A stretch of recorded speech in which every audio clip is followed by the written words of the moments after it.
Culture across different disciplines. What strikes one is the heterogeneity and diversity of definitions found across different disciplines, and yet there is very little agreement when it comes to these different disciplines. One could say without exaggeration that libraries have written about the underlying meaning and definitions of culture across different disciplines without a unifying, really,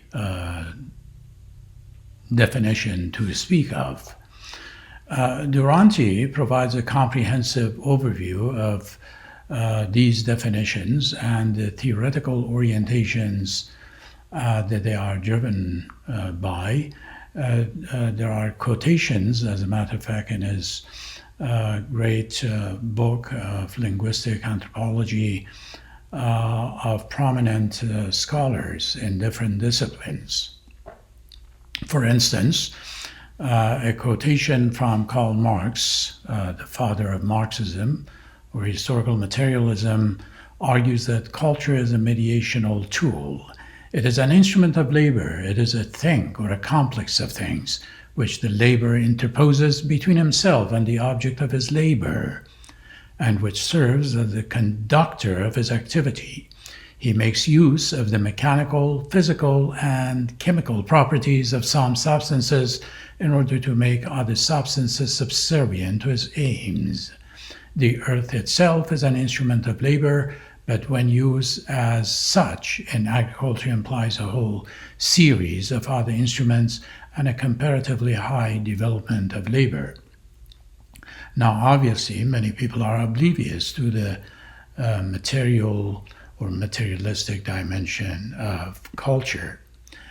Now, Boas from the School of Anthropology defines culture as the totality of the mental and physical reactions and activities that characterizes the behavior of the individuals composing a social group, collectively and individually in relation to their natural environment, to other groups, to members of the group itself, and of each individual to himself. It also includes the products of these activities and their role in the life of the group.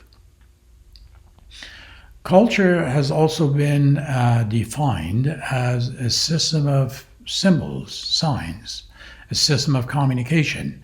As a matter of fact, Kroeber and Clockin in 1950s were also in quest of finding a definition, a unifying definition, and they came across a multitude of definitions, if I'm not mistaken, about 160 definitions, and they added their own. The explicit and patterns of behavior, symbols, and ideas that constitute the distinctive achievement of human groups. Culture has also been defined as language. Again, this converges on culture as a system of communication, that the common use of a language takes place at the same level as the common use of the object which surrounds us in the society in which we are born and in which we live. Goodenough in anthropology defines culture as nurture. There is a historical connection and perhaps continuity between this definition and the origin and genesis of culture. Originally, as a matter of fact, it was related to agriculture, to cultivation. It was only in the 16th century in France that it took on a totally different meaning, and the salient definition was refinement. This meaning transformed in the course of time to imply an educated person, and it was actually anthropology that provided a more plausible, a more tangible definition of culture. We have already discussed Taylor's comprehensive definition of culture.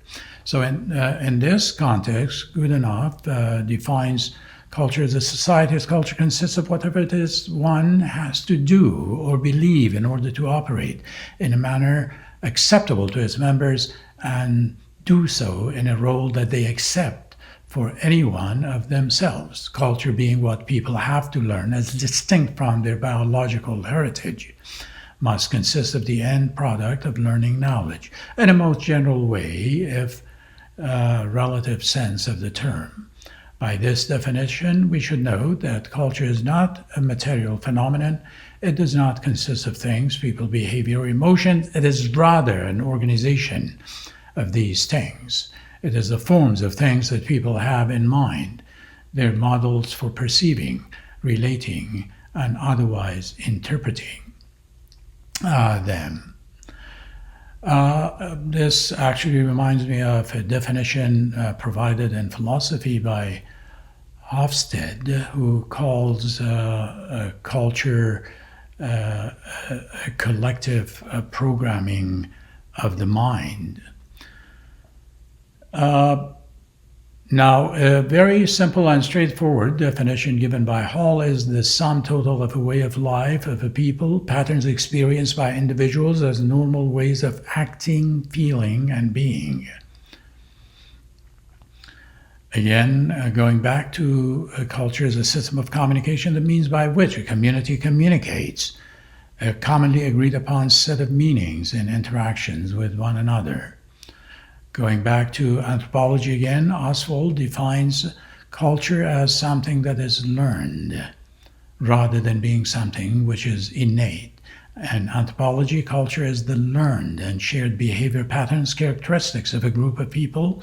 Your culture is learned from relatives and other members of your community, as well as from various material forms, such as books and television programs. You're not born with culture, but with the ability to acquire it by such means as observation, imitation, trial, and errors. Now, social psychology has also made its contribution to the diversity of definitions of culture. Culture can be defined as cognition, in which really there is no dichotomy between the internal and the external.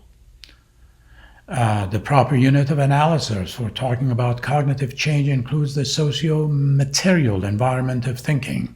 Learning is adaptive reorganization in a complex system. It is difficult to resist the temptation to let the unit of analysis collapse to the Western view of the individual bounded by the skin, or to let it collapse even farther. The cognitive symbol system lying protected from the world somewhere below the skin.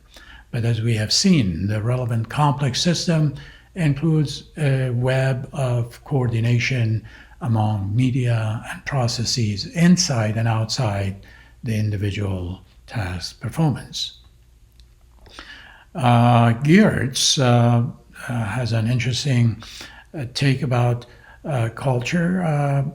He calls it an interpretive framework. The concept of culture I espouse is essentially a semiotic one, believing with Max Weber that man is an animal suspended in webs of significance he himself has spun. I take culture to be those webs, and the analysis of it to be, therefore, not an experimental science in search of law, but an interpretive one in search of meaning. And finally, Bourdieu, from a sociological perspective, provides a very interesting and intriguing, if not confusing, definition within his theory of practice.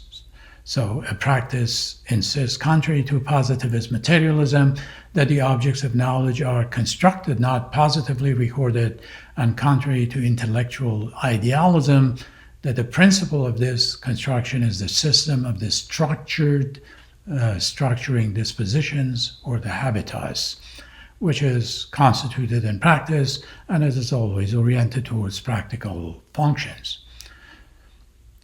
So again, for Bourdieu, it is habitus, or second nature, which constitutes what culture obviously is. Now again, these quotations come from Durante's linguistic anthropology. One could definitely summarize or encapsulate what was said, that culture cannot really be understood without history. So culture is historically situated phenomenon. It is a social construction, and it can only be grasped and understood when we look at the connection between language, culture, and education. Thank you.